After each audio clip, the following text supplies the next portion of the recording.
that there. Okay. Right, I'm just going to do my kestrel kite. You can take the sparrow on. You can take this away if you want now, if you've finished them. Well, no, I'll carry on because Okay. I'm going to go off the edge. Okay. Now, you can mask if you want to, but you don't have to. So, for instance, if we just do a little, there we go. But masking is quite useful. And what I do, you can do it onto a post-it note, or you can do it, you know, do it from a piece of paper as I have here, and then just put a glue on the back that's a temporary bond. And what I'm going to do is I'm just going to join that up. Saves me going round the tree, and it'll go straight across. Brilliant. And there's your picture. I just love the way that the stamps have all been designed to give you. If you look at this, where Jenny just stamped a moment ago, look how she didn't do this. The stamp is designed to give you that depth of field, as if the fence is running away from you into the distance. Yes, yeah. Love it. But, of course, because it's in bits... Can I just move this, Yeah, Jenny? because it's in bits, you can actually make it as long as you want to. Exactly, yeah. So if you wanted that, you know, if you were... I'm doing small today because it's the easiest way of starting. But let's... I need it back just to finish up my picture. And you see, that trunk that I drew... Yes. Once I put my... my grass over, it hides the... We're going to be fighting for the rest of the show. Well, you can put it over that side if you can work with it that side. I can work that side, yeah. Okay. I'm ambidextrous. Good. There we go. And here, I'm just softening the picture. I want a little bit of colour in there, so I've just put a few flowers. Sure. I'm pleased with that. Yeah. That's fine. Looks fantastic to me. And now we're going to colour. Right, I've got my aqua markers. So that to make up that image, we've only used stamps from the country set. Yeah, I'm on again this afternoon at 2 o'clock. Right. Not with me. Well, you can always sack him and, you know... No, I'll be here the hour after with hot lights, actually. One thing hot light, your hot light. So, yeah. I'm just going to fill this in. Look, this is the other way of doing it. Can you see? My permanent pen, second to none. And there, I've just joined it up. Brilliant. So what I've done is shown you both ways. You can mask if you want to. So you could have done that by masking and but you can easily fill it in with a pen and so on. Right, aqua markers, absolutely fantastic. The thing about them is, of course, they don't fade. So, Okay. right, what I'm doing, whoops, these are brand new brushes. There we go. Whoa. Oh, it's a bit... Yeah, it's obviously just because it's new. Hang on, let's just try another one. That looks better. That's better. It's just because it's new. There you go. There we go. Right, what I'm going to do is I'm just going to put... I forgot my brushes, so... Oh, no. Yeah, I was doing classes yesterday and I've come straight from there and thought I'd got everything. Preparing for 3 days at the same time was a bit of a mistake. Let me ask you a question about aqua markers. Okay. Yep. Because I don't... Can you... I mean, I know it wouldn't work with your technique here, but can you just draw straight onto paper with them? Yeah. They're not designed to be like a palette for your... No, you can draw with them. Okay. Yeah. What's the difference between an aqua marker and a pro marker then? Completely different. Okay. These are water-based, so you can watercolour with them, which is what I'm doing here. Yeah. So what I'm going to do, but you can use them direct. You'll see me doing that in a minute. Right. It's getting used to a new brush here. Live on telly. No pressure then. But these are lovely brushes. These are... De La Rowney, so they're good quality. It's just the first time you use anything new, it just takes you a moment or two to get used to it.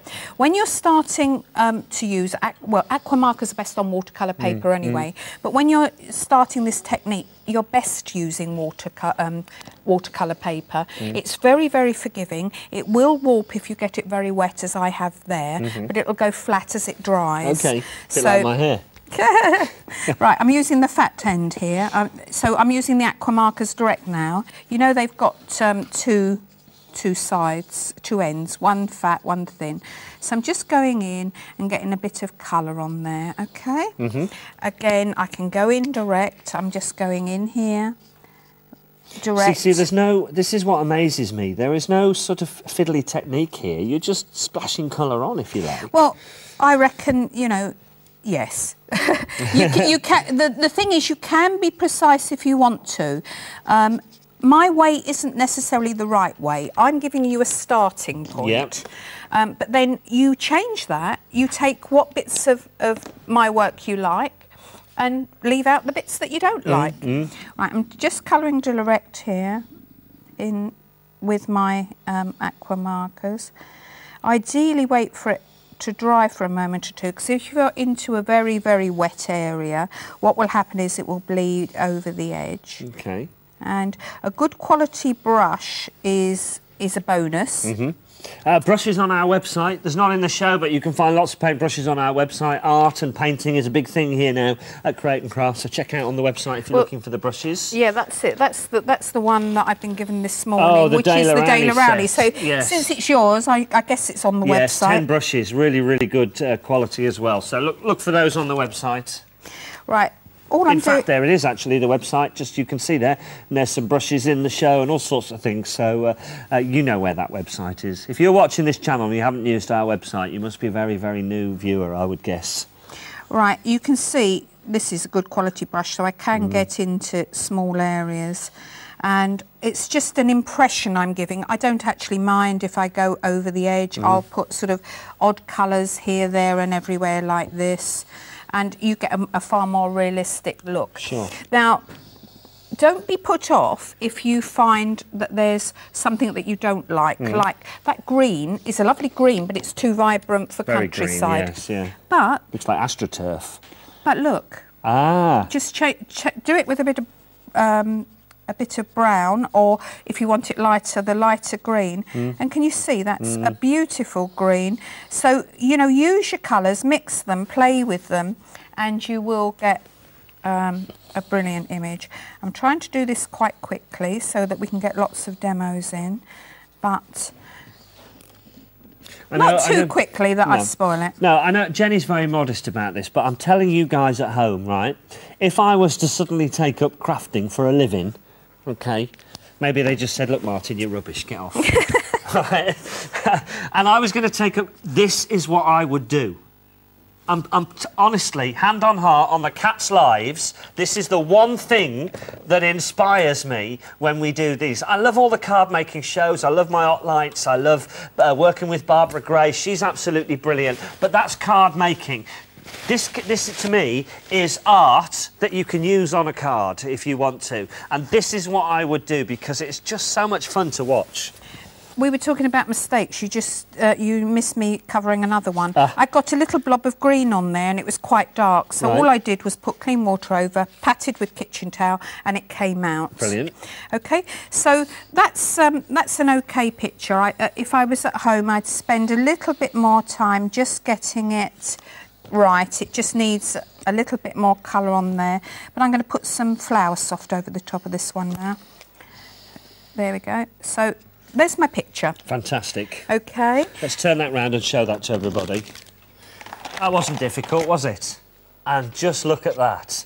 And I think it's just so attractive, that is. And it's taken, I don't know, less than 10 minutes to make, and we weren't really rushing, were we? No. Brilliant.